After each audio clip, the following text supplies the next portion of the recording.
My children never felt safe when we were homeless. And I think that they would play and try to be normal children, but I felt like I was not worth anything. I felt worthless as a mom. We were sometimes in the car, sometimes in hotels. I was assaulted 3 times. I was just always in fear, not sure where I was going to be, not sure what I should do. And Cheyenne started screaming, I want to go home. I'm like, Cheyenne, we don't have a home right now. So then we end up, that's really sad.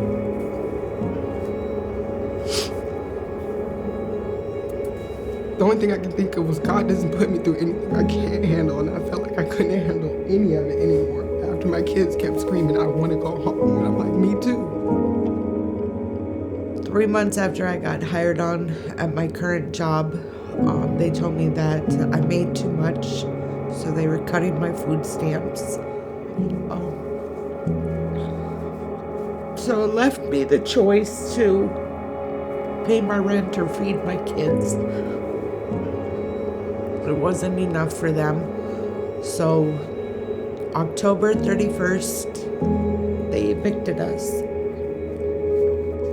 So we were living in my car for a few days till I could get payday, and then I would take literally my whole paycheck to pay for what I could in a hotel room. Usually only ended up to be a few days, and then we would be back in the car. I think maybe the 27th, that's when the power went out. So I'm like, man, I'm never gonna catch up. I'm never gonna get anything done. And it was hard because the teachers are looking at me like, what are you doing with your kids? And I'm like, they're just going through something. They're not used to what we're going through. So I wasn't taking them to school. So I said, okay, maybe that'll help them back on their same routine. I took them to school and the behavior was horrible. Cheyenne would stand on her cot and scream at the top of her lungs, I want to go home, I want to get in bed. And Peyton was like, she wouldn't sleep, she wouldn't eat, she was like cursing, she was pushing kids, and Peyton's the sweetest kid I know. She doesn't hurt anyone. My kids are Chloe and Caleb, they're like night and day. But during this process, I did notice that Caleb is who it took the biggest toll on. He withdrew into himself and kind of became a shell of who he really was. And it was hard to watch him do that as his mom. My children really are super people, so sweet, so well-mannered, and so polite. But during this time when we were sleeping in a car, they started questioning me and being a little bit disrespectful. And I felt like my life was spinning out of control. Just on the hope that something might go good, I came out here and I had an interview at Vine Maple Place. And she said, well, I do have a place for you. And I started crying and I said, are you serious? I can't believe this. And she said, yes, I have a place for you and we can go see it right now if you want to. And I was so happy. I couldn't believe it.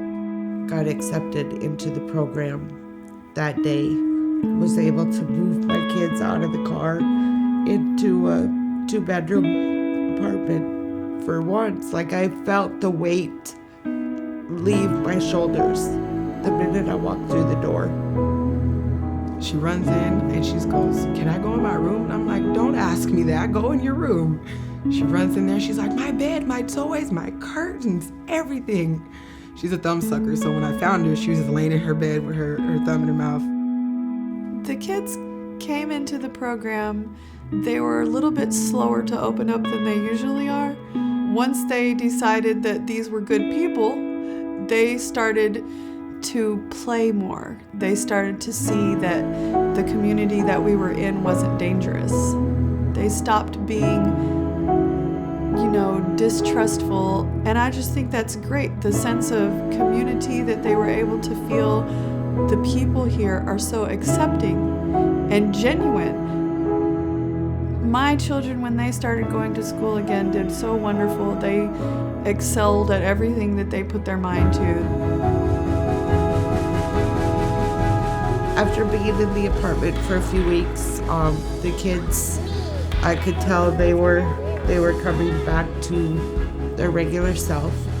Chloe had almost the same reaction that I did. She's like, "Mom, this is so big." I'm like, "I know, right?" Caleb, I'm so proud of Caleb.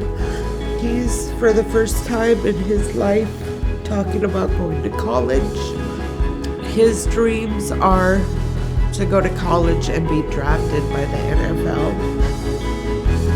Now that we're all stable in our apartment, my kids, I'm very hopeful for them.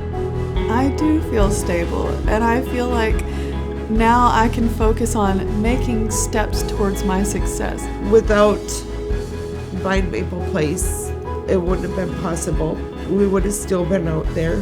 There's not enough thank yous that I could give.